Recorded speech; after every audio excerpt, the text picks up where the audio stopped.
desaparecido ang tawag sa kanila.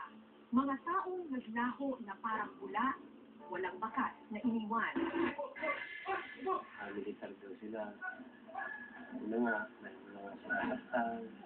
Talagang napakabilis nilang ibigay yung bintang sa military, tuwing may mawawala. Which is I believe unfair. Ano nga ba ang dahilan ng kanilang pagkawala? At bakit hindi na sila nakabalik pa sa kanilang mga mahal sa buhay?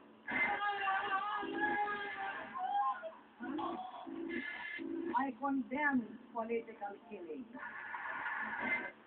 Balikan po natin ang mga tanong ng nakaraan. Ako po si Cara David para sa Case Unquote.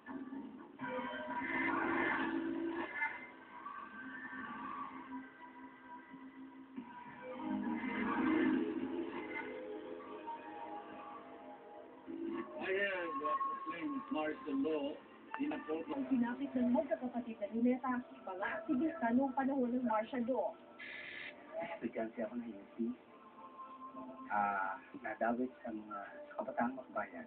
Yung sumasama sa mga rallies, nagsasalita at sumusulat ng mga artikulo pagtatanggal sa karapatan ng mga mamamayan. Palagi na mayroong militar na nahigot-higot doon sa bahay namin. Yun nga, nalok na ako na sumama. Naging aktivista na rin ako nung hindi pa magmamarsalo. Naisasama nila ako. Ayon sa salaysay nila Kiko at Romeo Luneta, naging mainit ang mga aktivistang sunod nila sa mata ng gobyerno. Pauwi ako. I was to meet my girlfriend. Hindi pa ako nangangalahati sa trip ko papunta uwi. May kasunod na military jeep. Pagkasama ko sa kanila, pinasakay nila ako sa jeep.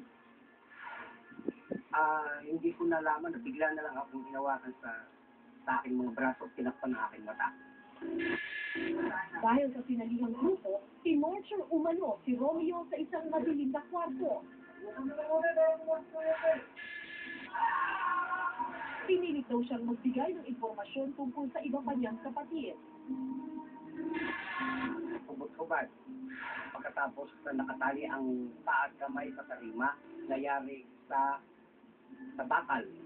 Pupuhusan ng tubig at magsisimula na ang electric torture.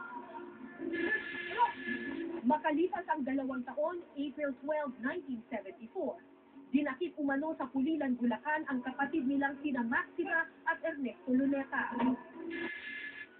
Kinalaunan, nahuli rin daw sa Pangasinan ang mga kapatid nilang sina Domingo at Kiko.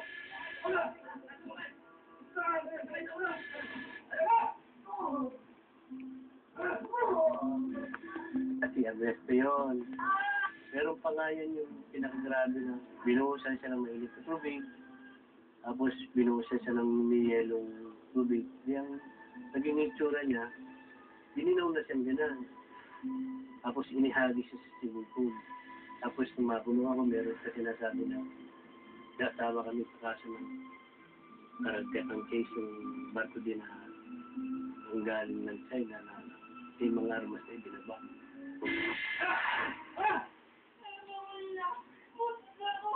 Ang walang kamalay-malay na si Maxima na damay umano dahil ginamit daw na safe house ng mga aktivista ang bahay niya.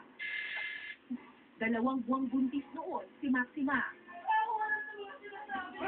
Mental torture. Yung harassment, yung pananakot, ganito mga kapatid mo, ganyan. Tatakot ka kasi.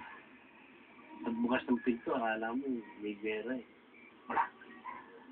May marinig mo dyan sa kabilang kwarto, may dumadaing, may binubugbog. Pagkatapos ng torture, nalaglag ang dinadalang sanggol ni Maxima. Habang nakakulong ang magkakapatid na Lunetas, nagpunta patungong China sakay ng barkong MV Doña Andrea ang kakambal ni Kiko na si Franco. Trabaho yung hindi ko masabi kung ang tamang kanila. Siya lang pinapit rin. Naiwan sa Pilipinas ang kanyang asawang si Margarita at ang 3 taong gulang nilang anak na si Ningning. Salamat po kami sa anak na babae. Napaka-great niya. sipag, pagmahal. Naging mananahin yun ng kapatid ko. Sumama na sa underground movement. Ayon pa sa salaysay ni Kiko, dahil sa pagsali ni Margarita sa kilusan, dinakip din umano siya kasama ang anak na si Ningning.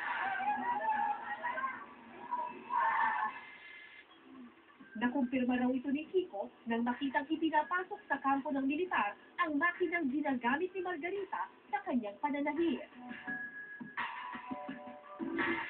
At kumpirmado ng balita na nahuli natin si Ninita dyan sa Medicina. At meron pa yung nakakita sa kanya yung itsura niya na nakasama ko sa YRC. Meron yung batang medyo kulot ang buhok na maputi. Noong 1977, inilipat daw ang magkakapatid na Luneta sa Camp Bikutan. Palihim pa nilang nakuna ng larawan ng kulungang ito. Dito raw sila huling nakulong bago tuluyang nakalaya noong October 31, 1979. Pero ang may dala ng release paper, itong si Senator Salonga, hingi niya ito, release, pakawalan niya na ito. Kung kami nga tatlo, sabay-sabay na pinunong namin yung relay. 1980 naman nang makabalik mula China ang kapatid nilang si Franco. Pero wala na ang magtida niya para salubungin pa siya. Nagkita kami niyan sa Patagude. Sabi ko sa kanya,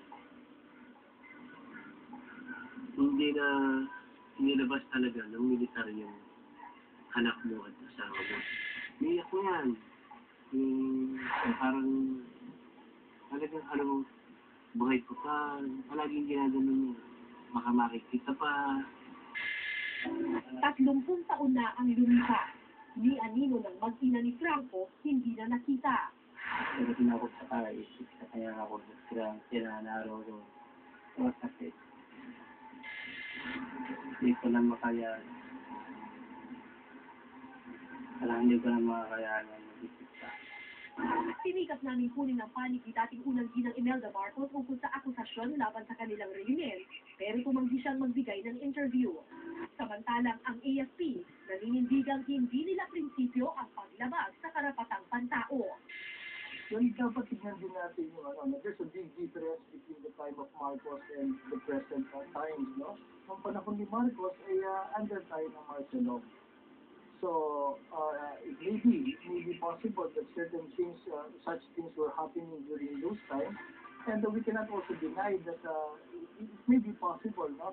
Na meron pa rin mga nangyayaring ganyan ngayon, but we never condone, such violation committed by our soldiers. Naninindigan naman ang pamilya Luneta na hindi sila titigil hanggat walang sagot sa pagkawala ni Margarita at Ningning. Hanggat may injustisya, hanggat hindi lumalabas ang katotohanan, hindi kami hihinto. Para sa magkakapatid na Luneta, mas malalim ang sugat na iniwan ng pagkawala ng kanilang mga mahal sa buhay kaysa sa pinamupa nilang fortune. Narasagan kung sana buhay pa. Pero parang wala na akong pag-asa. Magkita pa kami. Pero buhay na rin sa loob ko. Wala. Alam mo, nag-base sila.